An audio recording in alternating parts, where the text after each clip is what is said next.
This bulletin proudly brought to you in association with Alex Campbell's Menswear.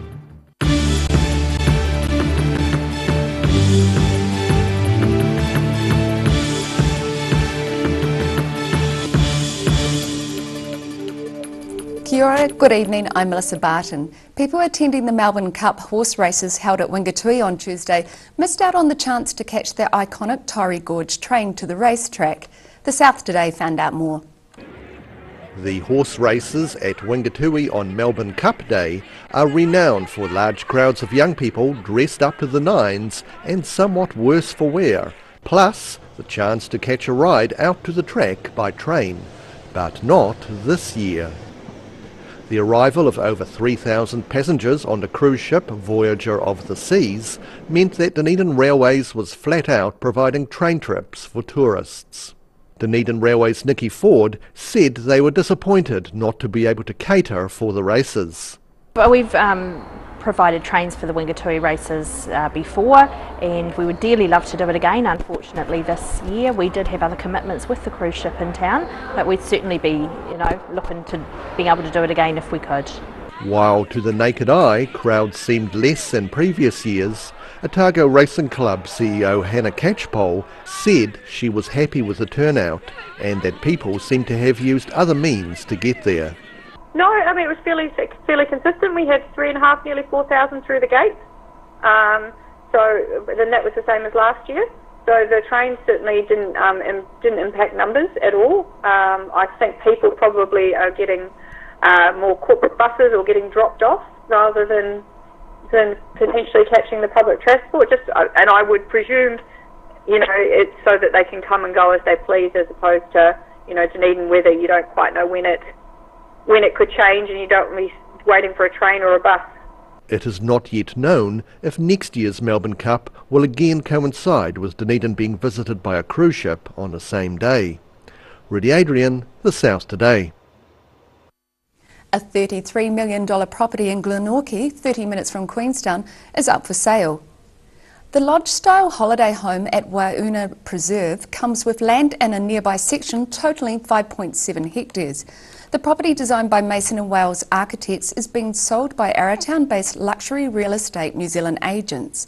The house boasts 4 luxury suites with walk-in wardrobes and en-suites, a bar, games room and home theatre.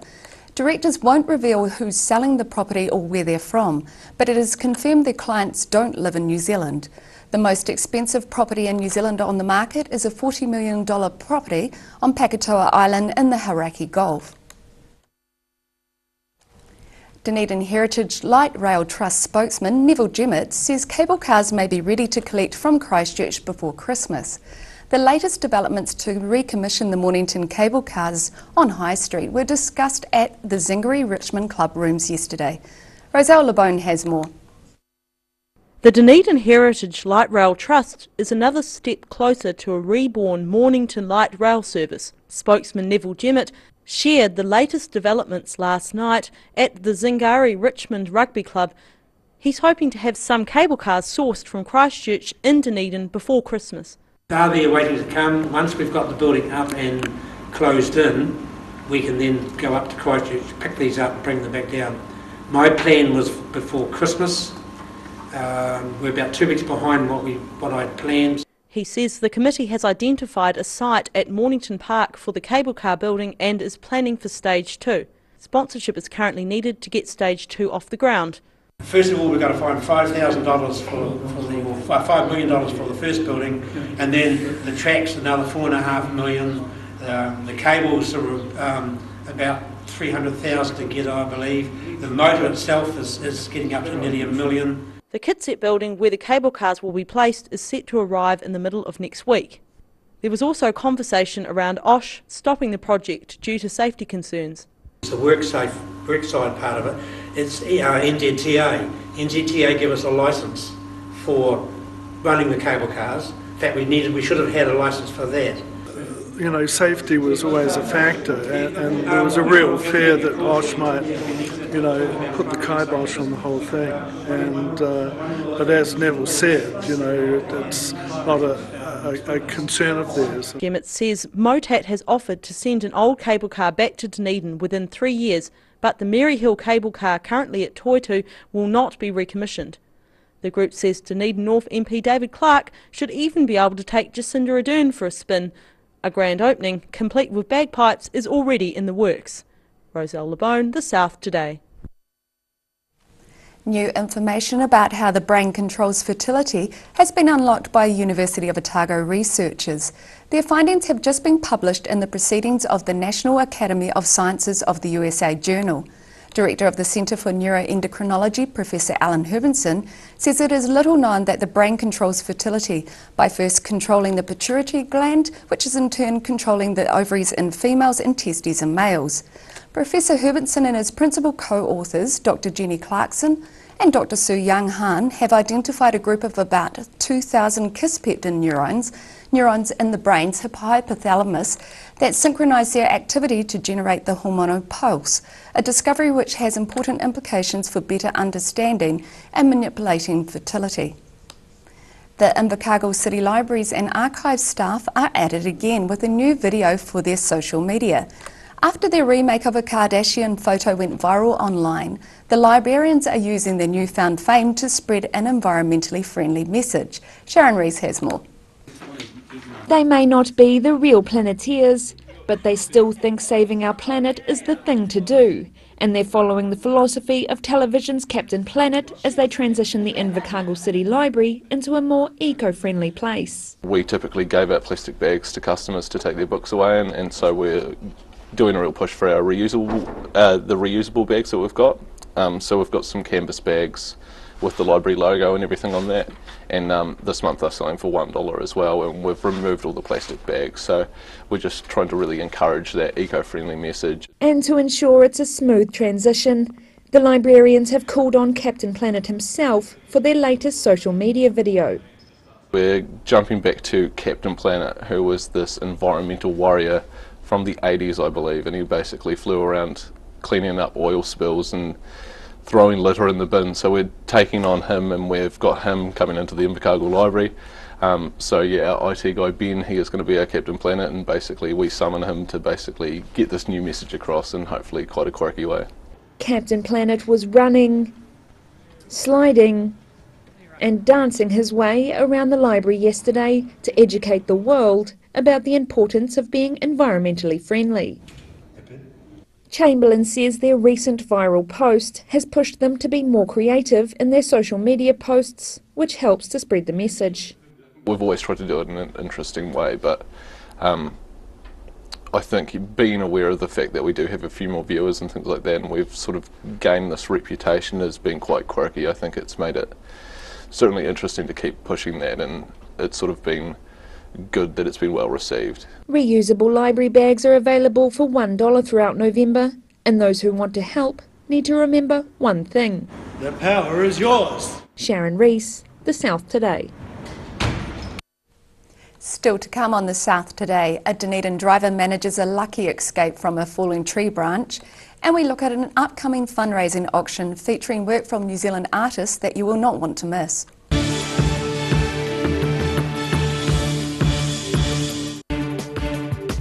For all your news from the southern regions as it happens, go to our Facebook page. The South Today, connecting you with your community thanks to New Zealand On Air. At the Otago SPCA, our role is to make sure that all animals in Dunedin and the Otago region are being looked after properly. Otago SPCA offer a haven for animals in need and adoption opportunities for the community. We appreciate your interest and support. For help and advice, we're on call 24 hours a day, 7 days a week. If you have any concerns, give us a call. Circopolis, a crossroads between imagination and reality, limits and possibilities. Don't miss Circopolis, described as Cirque du Soleil's hipper, sexier cousin at the Regent. 12 performing artists combine the worlds of circus, dance and theatre. This is your only chance to see this extraordinary show by Montreal Cirque Éloise in Dunedin at the Regent, 23rd to 26th of November. Book now at the box office or Ticket Direct. Gillian's Care. They care for loved ones, families, friends and our community. At a time of bereavement, care and support makes all the difference, and Gillians know this. They're here for you when you need it most. From advanced funeral planning to a service for your loved one, Gillians will guide and assist you with your individual choices. Their legendary attention to detail and passion to get it right are second to none. Gillians, caring for families in our communities since 1962.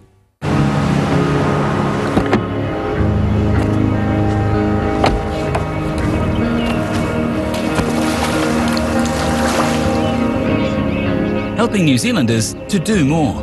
Talk to MTF today. My Els and I just love coming to Alex Campbell's. That's my favourite shop.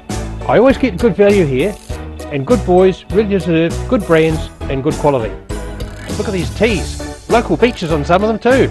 This is only for the good boys, the old boys, the young boys. What about some bright shorts for the boys? Excellent. Every reason, every season, we're proud to dress the region. Alex Campbell Menswear, it fits.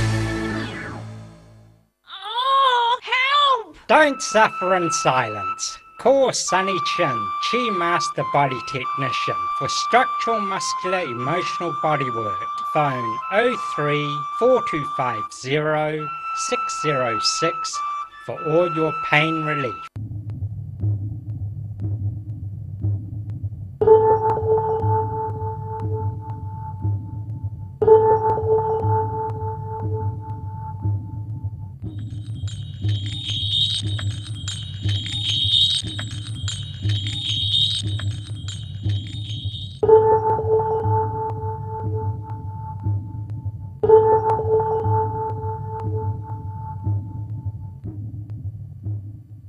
Motor Trade Finance proudly brings you Rural Delivery. A look at the places and faces behind New Zealand agriculture. Tuesday evenings 8:30, repeating Saturday morning at 8 and Sunday afternoons 4:30. University of Otago. Usually the atmosphere is charged with the energy of student life. But this week is the week before exams. Hey, Tane. Not now, man. I'm panicking. Come on, mate. I know just what you need. In here? No. Is this it? No. This is the place to ease your stress. Hey, Tane. Fancy a little cuddle?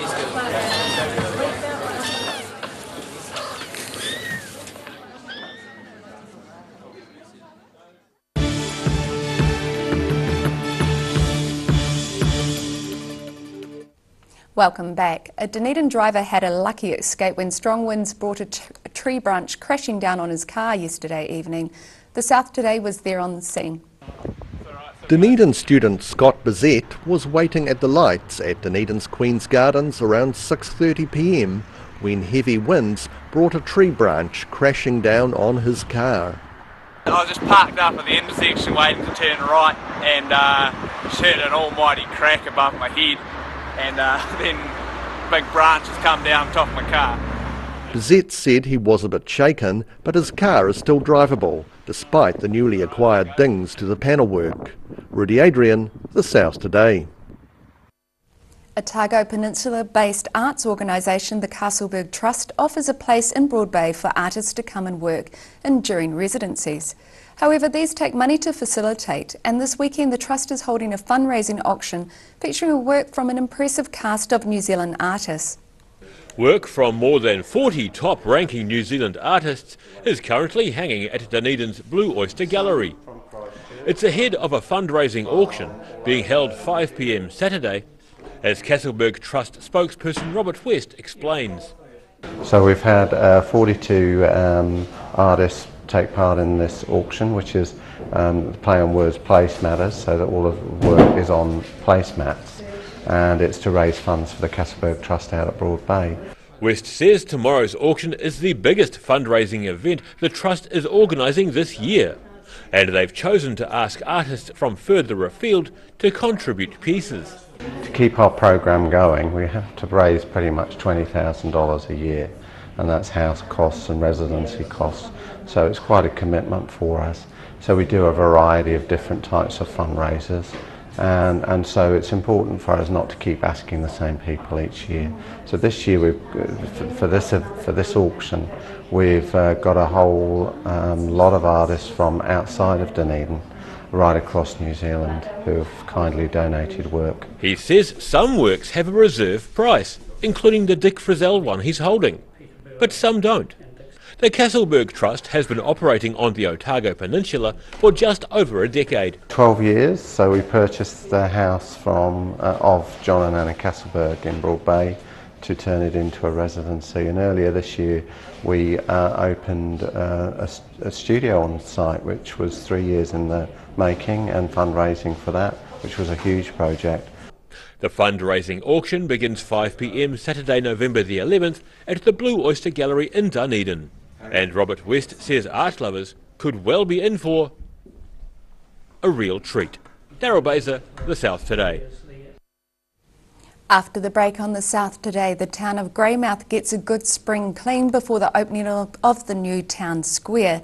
And we find out what's in store with the weekend's weather.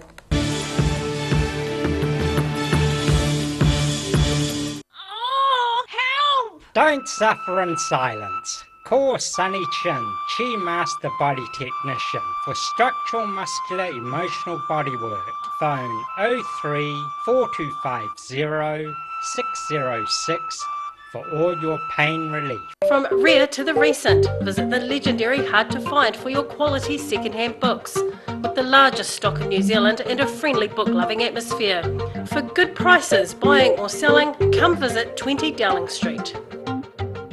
For 3 generations, the Kilpatrick family have ensured Jimmy's pies are still world famous in the South Island. Made to an old family recipe, Jimmy's pies have been one of New Zealand's traditional takeaway foods, prepared daily on the premises alongside a range of savouries, sausage rolls and cakes. Jimmy's pies are distributed throughout the lower South Island.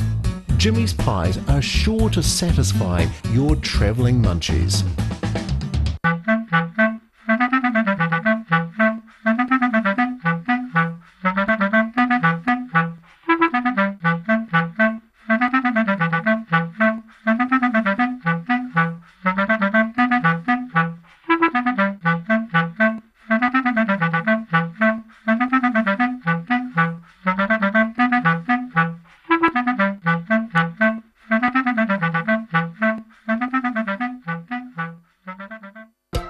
My elves and I just love coming to CAMPBELL'S. That's my favourite shop.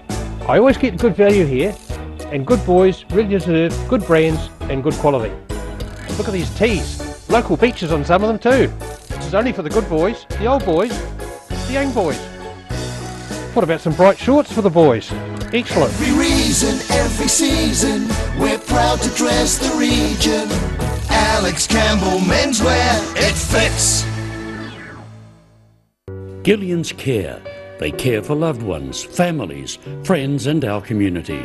At a time of bereavement, care and support makes all the difference. And Gillian's know this. They're here for you when you need it most. From advanced funeral planning to a service for your loved one, Gillian's will guide and assist you with your individual choices. Their legendary attention to detail and passion to get it right are second to none. Gillian's, caring for families in our community since 1962.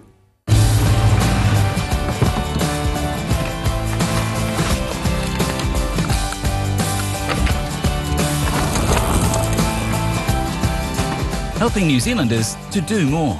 Talk to MTF today. At the Otago SPCA, our role is to make sure that all animals in Dunedin and the Otago region are being looked after properly. Otago SPCA offer a haven for animals in need and adoption opportunities for the community. We appreciate your interest and support. For help and advice, we're on call 24 hours a day, 7 days a week. If you have any concerns, give us a call.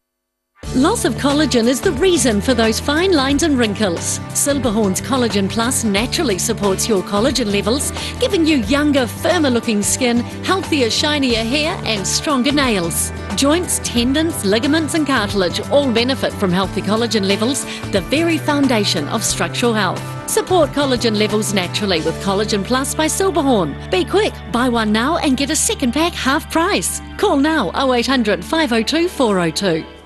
Motor Trade Finance proudly brings you Rural Delivery. A look at the places and faces behind New Zealand agriculture. Tuesday evenings 8:30, repeating Saturday morning at 8 and Sunday afternoons 4:30.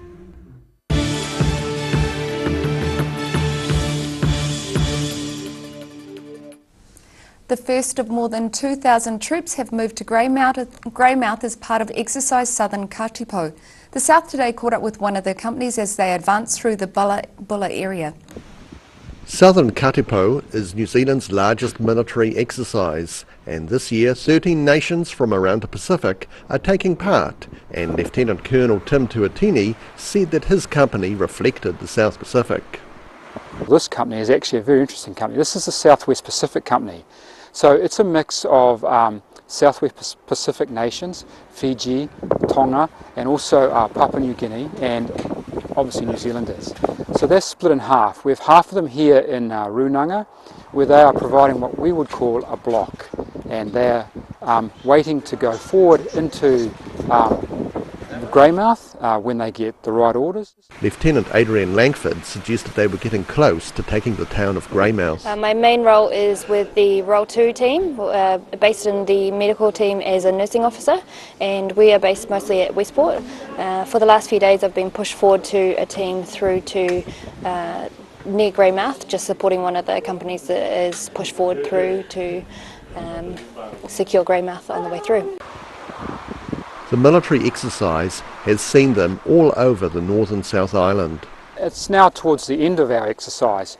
We started off in the middle of October over on the east coast, in and around Blenheim and Ward and Picton, where we had a number of activities up there working with other government agencies and the communities over there.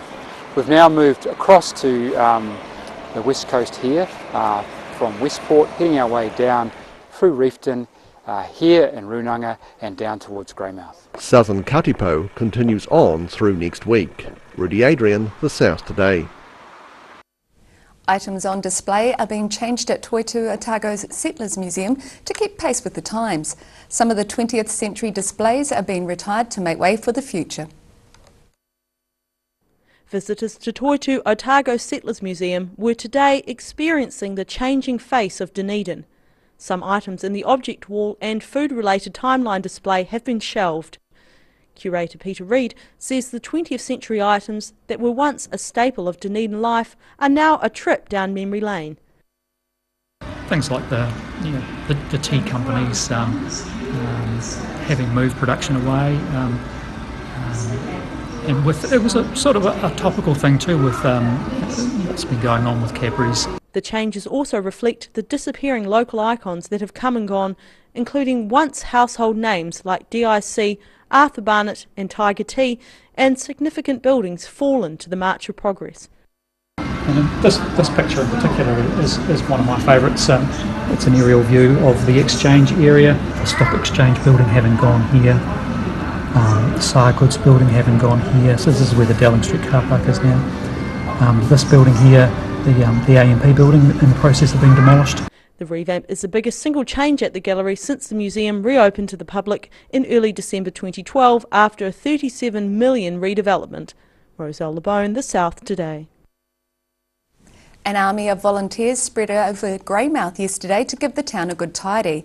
The idea was to get Greymouth spick and span before the opening of the new town square. For those of you that want to just do a bit of Business owners, volunteers, the Lions Club and politicians all came out to help clean up Greymouth's town centre. Okay, we are having a big working bee down here pre the opening of the square, which is on the 9th of December. We're getting a good crowd here. At the moment here what we're doing is on the green part of the square here, there's some of the grass that needs a bit of a renovation, so we're putting new grass seed in. We're going to put a lot of fertiliser around so that over the next month it grows up for the day, the 9th of December, so it's all go for us. The fire brigade made easy work of cleaning the streets with their high pressure hoses, while contractors in wet weather gear water blasted the signs above the shops along the main street. Mayor Cockshawn says the town centre should be all tidy and ready for its reopening on December the 9th. Daryl Baser, The South Today. And now a look at what's happening in tomorrow's ODT. Welcome, Craig Page. What have you got for us in tomorrow's ODT? Hi, look, we've got a bit of a heartwarming story to start your Saturday morning with. A story about Dunedin woman Lynn Patterson, who was targeted by cowboy painters. She managed to find a painter and had rooms in her house painted for $800, but the job was terrible. They seemed to have chosen the colour themselves, and it was an awful green. She's really upset about it.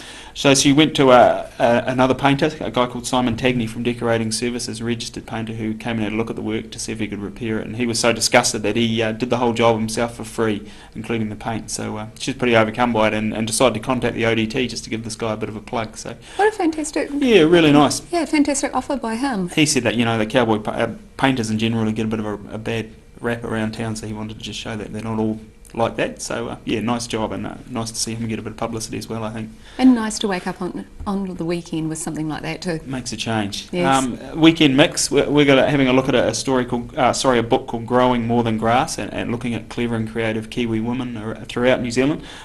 We talked to Kura woman Vanessa McAllister, who's been heavily involved in the wool industry for a long time and has a great story to tell. So that's worth a read. Sport as well, plenty on this weekend. We've got the All Blacks test, of course, but the real focus is in Wellington with the All Whites playing Peru in the World Cup qualifying soccer match. Big crowd sell out in Wellington, so it's going to be an interesting game. If you look at the records, I guess Peru will be the favourites, but you never know on a miserable Wellington night what can happen. Well, hopefully the weather will work in our favour and get us through. It would be nice to think so. And finally, a bit of a plug. Of course, Dave Cannon and the Wash left us a couple of weeks ago. We're starting up with our new columnist, Paul Gorman, and his new column called What's With That. It's just a bit of a look at what's happening around the region, really, the unusual and the not so unusual. So yeah, that's worth catching up with on Monday's paper. Fantastic. Thank you, Craig. Thank you. And now time for a look at tomorrow's weather. This weather update is proudly brought to you by Silverhorn Collagen Plus. Looking at the situation, a fine weekend is in store for everyone in the south as an inbound anticyclone brings clear skies and the cool southwesterly winds die out.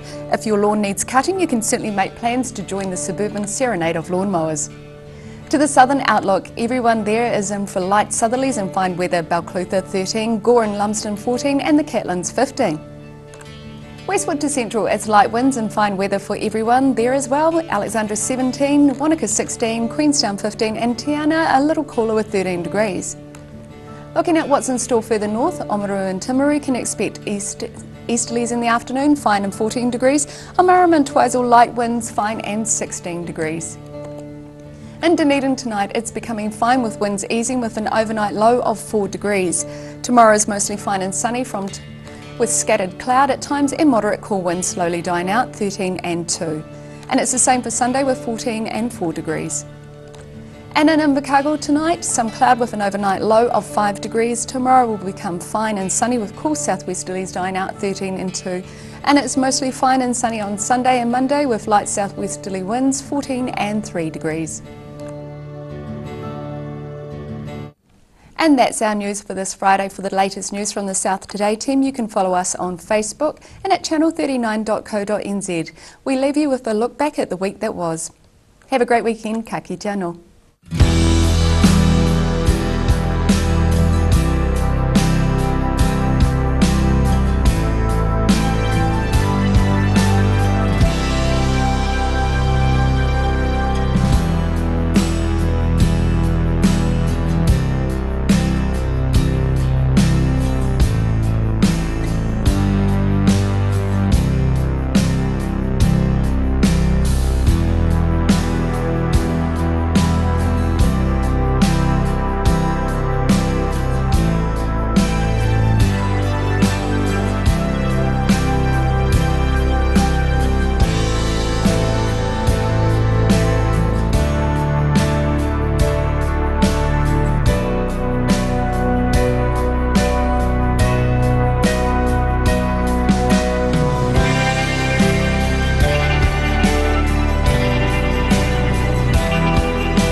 This bulletin proudly brought to you in association with Alex Campbell's Menswear.